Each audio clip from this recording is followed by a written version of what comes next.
Luksuzna vila u Tuškancu, Zagreb, Marko Horvat, 42-godišnji milijunaš, vlasnik tehnološkog carstva, organizira za svog 8-godišnjeg sina Luku neobičan casting za mamu. Nakon smrti supruge prije godinu dana odlučio je pronaći dječaku novu majku na poslovni način, efikasno i racionalno. Salon se puni modelima, glumicama, influencericama, svaka lijepa, svaka savršena. Luka sjedi na kauču promatrajući paradire žena koje se umjetno smiješe i govore naučene tekstove. Ali kad dođe red na Anu Novak, 28-godišnju kućnu pomoćnicu koja čisti nakon castinga, Luka se iznenada oživljava. Po prvi put tog dana spontano se obraća. Tata, zašto ona ne može biti moja mama? Milijunaš gleda na sina, zatim na skromnu djevojku u pregači. U tom trenutku njegov savršen plan raspast će se u komadiće, a srce malog dječaka promijenit će sve. Marko Horvat stajao je uz panoramski prozor svoje vile u Tuškancu i gledao jesenske listove kako se vrte u zraku. Iza njega, u prostranom salonu s bijelim zidovima i dizajnerskim namještajem, postavljale su se stolice u redove, kao da se priprema za konferenciju za tisak. Ali to nije bila obična konferencija. Bio je to casting za majku, za njegovog 8-godišnjeg sina. Marko je imao 42 godine i sve što je čovjek mogao poželjeti. Njegova softverska tvrtka Crowtech bila je jedna od najvrijednijih u Hrvatskoj. Posjedovao je kuće u Zagrebu, Splitu i na moru. Vozio je Ferrari, nosio satove po cijeni stana i smatrao se jednim od najutjecajnijih poduzetnika u zemlji. Ali prije godinu dana izgubio je suprugu Anu u prometnoj nesreći. I otkad je njegov 8-godišnji sin Luka zatvorio se u sebe kao školjka, dječji psiholog, dr. Petar Martinović, bio je jasan u svojoj dijagnozi tijekom posljednjeg posjeta Zagrebačkoj klinici. Luka treba emocionalnu stabilnost, majčinsku figuru. Vi sami to nije dovoljno, gospodine Horvat. To dijete čeka nekoga tko će mu dati osjećaj sigurnosti i ljubavi. Marko je pristupio problemu kao svakom drugom u poslu. Definirao je cilj, napravio popis zahtjeva, postavio kriterije izbora. Luka treba majku? Dobro. Pronaći će mu najbolju dostupnu na tržištu. Preko casting agencije naručio je prezentaciju kandidatkinja. Modeli iz najboljih agencija, kazališne i filmske glumice, influencerice s milijunima pratitelja, novinarke s renomiranih postaja. Svaka je prošla početnu selekciju. Visoko obrazovanje, besprijekoran izgled, nema skandala u prošlosti, predispozicije za rad s djecom. To mora biti profesionalno i efikasno, objašnjavao je svom asistentu Tomislavu, pregledavajući portfolije kandidatkinja. Luka bira, ja pregovaram uvjete, sklapamo ugovor, kao svaki dobar dil.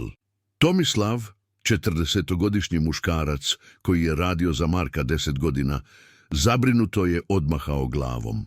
Ne mislite li da je to malo mehaničko? To je ipak dijete, ne poslovni klijent. Upravo zato pristupam racionalno, odgovorio je Marko, popravljajući kravatu od Hermesa. Emocije bi samo sve zakomplicirala.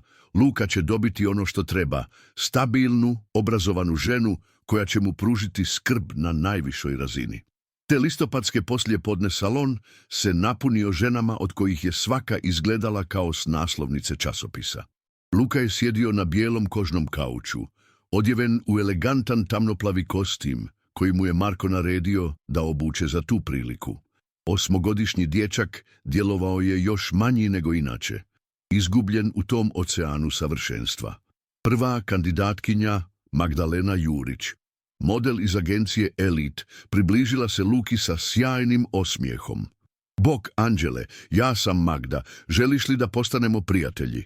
Luka ju je pogledao i učtivo kimnuo glavom, ali nije rekao ni riječi. Druga, Natalija Kovač, glumica iz HNK, sjela je na stolicu pored dječaka. Znaš, dragi, jako volim djecu. Kad bih postala tvoja mama, naučila bih te svirati klavir i jahati konje. Luka je ponovno kimnuo, ali oči su mu ostale prazne. I tako 2 sata. 20 prekrasnih, obrazovanih, savršenih žena predstavljalo se pred malim dječakom kao proizvodi u trgovini. Svaka je govorila slatkim glasom, svaka je obećavala čuda. A Luka je sjedio u tišini, sve više izgubljen.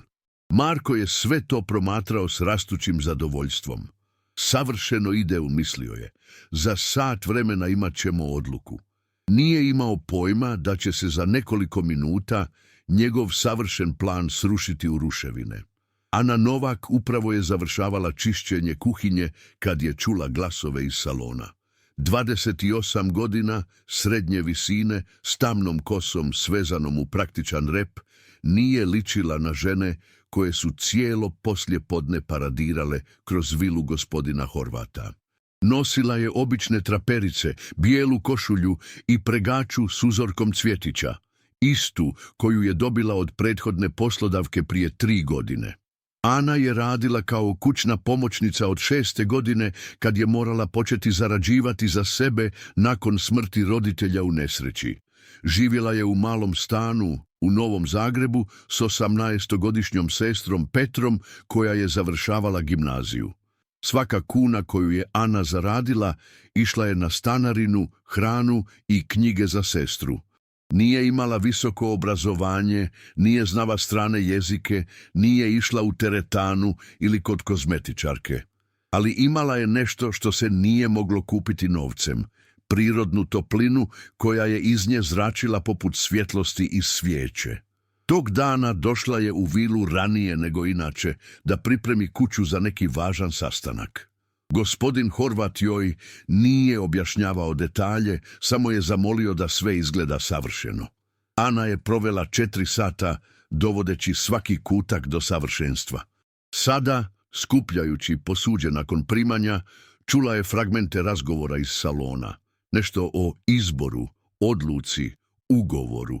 Znatiželja je pobjedila i zavirila je kroz poluotvorena vrata. Ono što je vidjela ostavilo ju je bez riječi.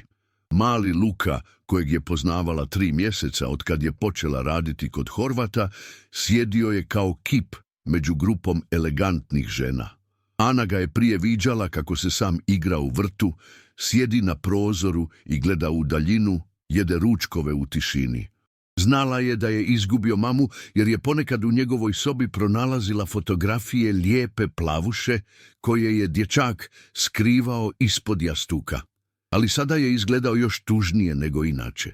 Poput životinjice u kavezu na koju svi gledaju, ali nitko je ne razumije. Ana je osjetila stezanje u srcu, zaboravila je na čišćenje i ušla u salon noseći pladanj s kolačićima koje je ranije napekla za dječaka. Luka, napekla sam tvoje omiljene maslene, rekla je tiho, stavljajući pladanj na stolić. One s cimetom koje tako voliš. Po prvi put tog dana Lukino se lice razvedrilo. Ne sjajnim, umjetnim osmijehom, već pravom radošću koja je dosegla do njegovih očiju. Hvala, tetka Ana, rekao je, pružajući ruku prema kolačiću. A napravila ih je u obliku zvjezdica kako ste obećali. Naravno, odgovorila je Ana, sjedajući na rub kauča. I dodala sam malo kokosa jer znam da ga voliš. Luka se nasmijao po prvi put nakon tjedana. To nije bio uljudan smijeh djeteta u društvu odraslih. Bio je to spontan, radostan izljev sreće malog dječaka koji je pronašao nekoga tko ga stvarno vidi. U sali je nastala tišina. Sve elegantne kandidatkinje gledale su tu scenu s iznenađenjem. Marko je stajao kao pogođen gromom, promatrajući sina kako razgovara s kućnom pomoćnicom kao da se poznaju godinama. A znate što? Rekao je Luka, iznenada se oživivši. Tata traži novu mamu za mene. I sve ove gospođe žele to postati. Ana je pogledala Marka, zatim redove lijepih žena i sve je postalo jasno. Pocrvenjela je do vrha ušiju. Oprostite, počela je ustajati. Nisam znala. Odmah ću završiti čišćenje. Ali Luka ju je uhvatio za ruku. Tetka Ana, zašto vi ne možete biti moja mama? Pitanje je visjelo u zraku poput bombe koja će eksplodirati. Marko je osjetio kako mu se svijet počinje ljuljati pod nogama. Marko Horvat, Stajao je u svom luksuznom salonu, promatrajući scenu koja se uopće nije uklapala u njegovu glavu. Njegov sin, koji 3 sata nije progovorio ni jednoj od 20 savršenih kandidatkinja za majku, sada je razgovarao s kućnom pomoćnicom kao s najboljim prijateljem. Luka, rekao je konačno, pokašljavši. Tetka Ana ima svoje obveze. Ne može ostati, moramo završiti naš sastanak. Ali Luka, umjesto da poslušno kimne glavom kao obično, učinio je nešto neočekivano. Ustao je s kauča i stao pored Ane, kao da je brani. Ali zašto, tata? Tetka Ana je najbolja, zna sve moje omiljene stvari i nikad se ne pretvara da me razumije, već stvarno sluša.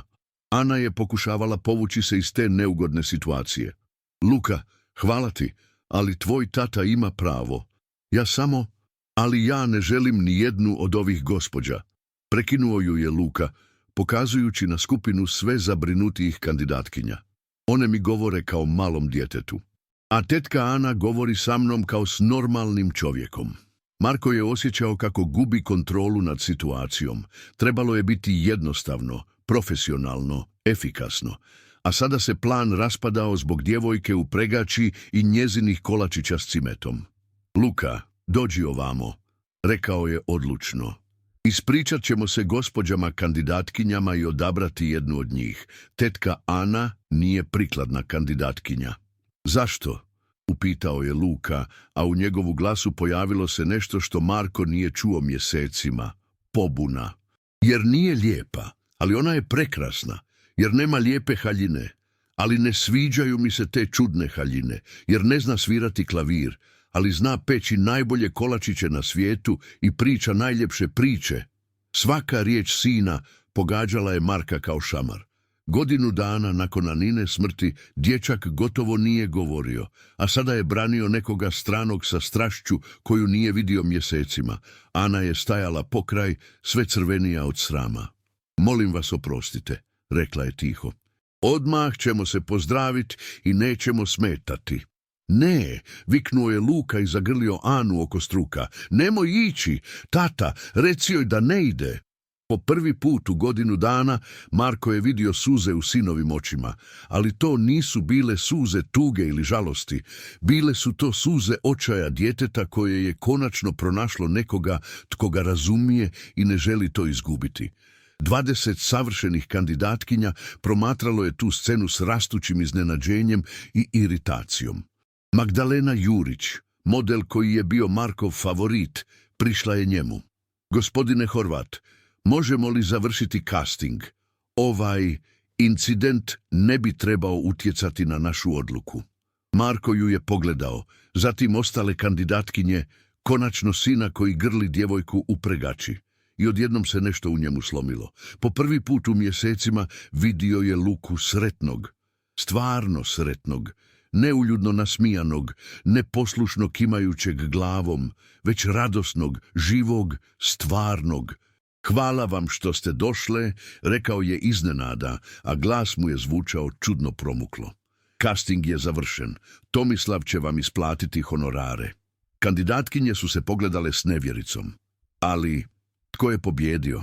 Upitala je jedna od njih. Marko je prišao Luki i Ani. Po prvi put u mjesecima vidio je sjaj u sinovim očima. Mislim da već znamo, rekao je tiho. Nekoliko sati kasnije... Hvala što gledate. Molim vas, pretplatite se za još ovakvih priča. U vili je vladala tišina. Sve kandidatkinje već su otišle, dio ljut, dio razočaran, dio jednostavno zbunjen. Ona je čistila salon, pokušavajući razumjeti što se uistinu dogodilo. Luka je sjedio na tepihu pokraj nje, pomažući skupljati papire i šalice nakon kave. Marko je hodao po kući kao čovjek koji je upravo donio najvažniju odluku u životu, ali ne zna je li ispravna. Konačno je sjeo nasuprot Ani i svog sina. Moram s vama razgovarati, rekao je. Luka, idi u svoju sobu na trenutak. Ali tata, samo na trenutak. Obećavam. Kad je dječak izašao, Marko je dugo gledao Anu koja je sjedila na rubu fotelje, očito u stresu. Ne razumijem što se dogodilo, počeo je. Godinu dana pokušavam pronaći način da Luka ponovno bude sretan. Platio sam psihologe, psihijatre, terapeute. Kupio sam mu sve što je poželio. Ništa nije pomagalo. Ana je slušala u tišini, ne znajući što odgovoriti. A danas, 10 minuta s vama bio je življi nego u posljednjoj godini. Ne razumijem to. Možda zato što nisam pokušavala biti za njega netko poseban, rekla je konačno Ana tiho. Jednostavno, bila sam sama sebe.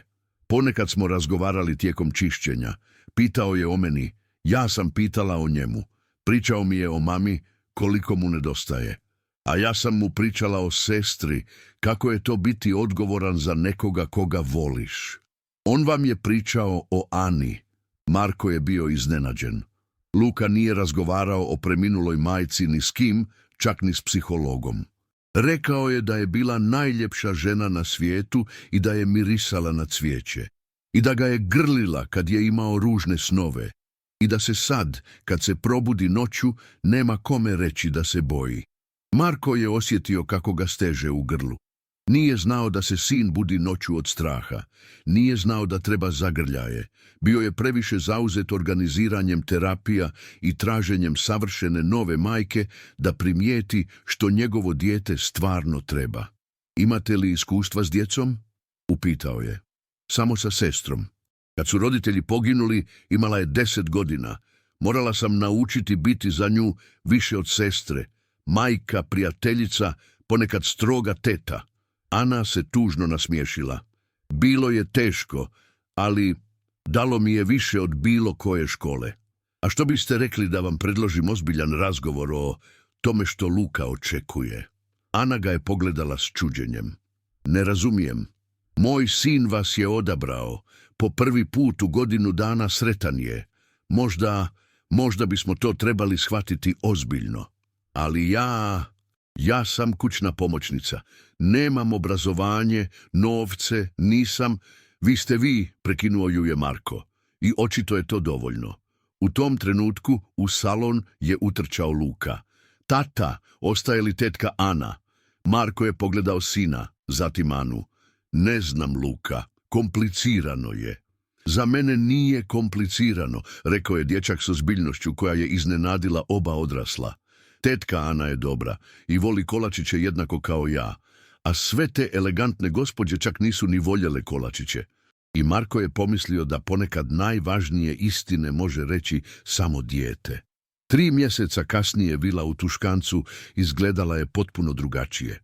Bijeli, sterilni interijeri oživjeli su bojama, dječjim crtežima zalijepljenima na hladnjak, knjigama razbacanih po stolovima, igračkama u svakom kutu, a najvažnije čuo se smijeh u njoj. Ana je sada živjela u gostinskoj sobi na 1. katu. Marko joj je predložio da ostane kao skrbnica za Luku s plaćom nekoliko puta većom od prethodnog posla, ali s vremenom njena uloga evoluirala je u nešto više od samo čuvanja djeteta. Postala je srce kuće. Ujutro je budila Luku pjevajući stare pjesme koje je pamtila iz djetinjstva. Pripremala je doručkove za koje su se svo troje sjedali za stol i planirali dan. Navečer mu je čitala bajke, a ponekad kad bi se Marko kasno vratio s posla, zatekao ih je kako spavaju zajedno na kauču s uključenim televizorom. Marko je promatrao te promjene s rastućim čuđenjem. Mjesecima nakon Anine smrti kuća je bila tih muzej uspomena. Sada je ponovno pulsirala životom. Luka se promijenio do neprepoznavanja. Vratio se njegov živi humor, znatiželja prema svijetu, radost zbog malih stvari. Ponovno je počeo ići na plivanje i jezičke tečajeve koje je napustio nakon majčine smrti. Ali najvažnije, ponovno se smijao. Jedne večeri Marko je zatekao Anu i Luku u kuhinji gdje su pravili štrudle za večeru. Dječak je imao brašno u kosi, Ana na nosu, a oboje su se smijali nečemu što je očito bilo vrlo smiješno. Što se ovdje događa? Upitao je, skidajući sako.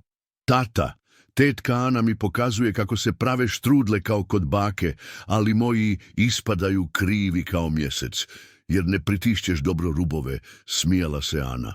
Pogledaj ovako. Marko se približio i također dobio svoju porciju brašna na odjelo. Po prvi put u mjesecima osjetio se dio prave obitelji, a ne samo bogat otac koji djetetu osigurava sve osim onoga što stvarno treba. Mogu li pomoći? Upitao je nesigurno. Naravno, viknuo je Luka. Ali moraš skinuti kravatu jer će se uprljati. I tako je Marko Horvat, milijunaš, vlasnik poslovnog carstva, proveo večer u kuhinji učeći praviti štrudle od djevojke koja mu je prije nekoliko mjeseci čistila kuću. Ali to nije bio kraj promjena. Jednog dana Ana je sramežljivo pitala može li pozvati sestru Petru za vikend. Marko je pristao, ne znajući da će 18-godišnja djevojka s tamnom kosom i blistavim očima vrlo brzo postati dio njihove male obitelji. Petra je bila suprotnost Ani, sigurna u sebe, pričljiva, puna snova o fakultetu i karijeri, ali bezgranično je voljela sestru i vrlo brzo se sprijateljila s Lukom, koji ju je tretirao kao stariju sestru koju nikad nije imao. Znaš, rekao je Marko Ani jedne večeri kad su sjedili na terasi i promatrali Luku i Petru kako se igraju u vrtu skrivača. Nikad nisam mislio da sreća može biti tako jednostavna. Jednostavna? Ana ga je pogledala s osmijehom. Misliš da je ovo jednostavno? Možda ne jednostavno, razmislio je. Ali istinito. Godinama sam Luki kupovao sve što je mogao poželjeti, a ispada da mu je bilo dovoljno da netko bude s njim. Ne samo s njim, rekla je tiho Ana. S vama obojca. Marko ju je pogledao i po prvi put u mjesecima osjetio nešto više od zahvalnosti. Osjetio je pravu toplinu prema toj skromnoj djevojci koja im je promijenila život, ne pokušavajući biti netko drugi osim sebe. Ana ti počeo je, ali ga je prekinuo Lukin krik iz vrta. Tata, tetka Ana, dođite ovdje, našao sam ježa. I oboje su potrčali u vrt vidjeti novo otkriće malog dječaka koji je ponovno vjerovao da je svijet pun čuda. Godinu dana kasnije, u sunčanu subotu u svibnju, vila u Tuškancu priremala se za najvažniji događaj u povijesti obitelji Horvat. U vrtu su se postavljale bijele stolice i cvjetni lukovi, a u kuhinji Ana je zajedno s Petrom i Lukom pripremala vjenčansku tortu. Tako sam uzbuđen, govorio je Luka dekorirajući tortu šećernim cvjetićima. Nikad nisam bio djevoženje na vjenčanju.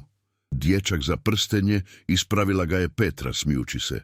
Dječak za prstenje. Den, i ja ću biti dječak za prstenje.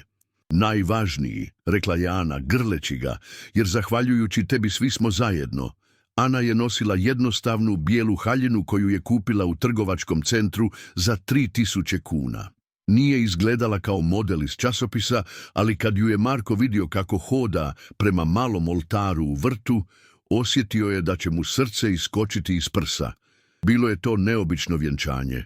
Gosti su uglavnom bila obitelj, Anina sestra, nekoliko Markovih prijatelja iz posla koji su u početku gledali na to poznanstvo s nevjericom, ali se brzo uvjerili da ga nikad nisu vidjeli tako sretnog. Luka je bio dječak za prstenje u malom odjelu, vrlo ozbiljan i ponosan na svoju ulogu. Želiš li uzeti za ženu Anu Novak? Upitao je matičar. Da, odgovorio je Marko, gledajući Ani u oči. Ali ne samo nju. Želim uzeti za ženu cijelu obitelj koju smo stvorili. A želiš li ti, Ana, uzeti za muža Marka Horvata? Ana je pogledala čovjeka koji joj je prije godinu dana bio samo bogat poslodavac, a danas je postao najvažnija osoba u njezivu životu. Zatim Luku koji je držao prstenje i smijao se kao sunce. Konačno Petru koja je plakala od sreće u prvom redu. Želim, rekla je. Vrlo želim. Nakon ceremonije gosti su se zabavljali u vrtu, a Marko i Ana sjedili su uljuljački promatrajući Luku kako uči Petru igrati kroket. Sjećaš li se castinga za mamu? Upitao je Marko. Teško zaboraviti, smijala se Ana. Bila sam tako posramljena da sam se htjela propaliti, a ja sam bio siguran da imam sve pod kontrolom, da je sreća stvar dobrog planiranja i prave strategije. I što? Jesi li bio u pravu? Marko je zagrlio ženu i pogledao sina koji je upravo pokazivao Petri kako držati kroket palicu. Ispostavilo se da sreća nije strategija. To je jednostavno biti zajedno. S ljudima koji te vole kakav jesi, a ne kakav želiš biti. Misliš li da Luka ne žali što nije odabrao jednu od onih lijepih kandidatkinja? Pitajmo ga. Pozvali su dječaka koji je potrčao do ljuljačke s osmijehom od uha do uha. Luka, rekao je Marko, žališ li što si odabrao tetku Anu umjesto jedne od onih elegantnih gospođa s castinga? Luka ih je pogledao s ozbiljnošću, kao da razmatra vrlo teško filozofsko pitanje. Tata, te gospođe su bile lijepe, ali mama Ana ima najbolje srce na svijetu. A osim toga, lukavo se nasmiješio. Nijedna od njih nije znala praviti kolačiće s cimetom. I možda je to bila najveća mudrost tog 9-godišnjeg dječaka. Da prava ljubav ima okus domaćih kolačića, toplinu bezuvjetnog prihvaćanja i snagu biti svoj u svijetu koji nas stalno pokušava uvjeriti da trebamo biti netko drugi. A znaš što, tata? Dodao je Luka, grleći Anu. Sada imam ne samo najbolju mamu, već i najbolju sestru i najbolji dom na svijetu.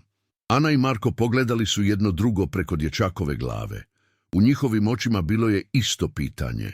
Kako se dogodilo da sreća koju su tražili na tako kompliciranim mjestima čeka ih cijelo vrijeme u najjednostavnijim stvarima?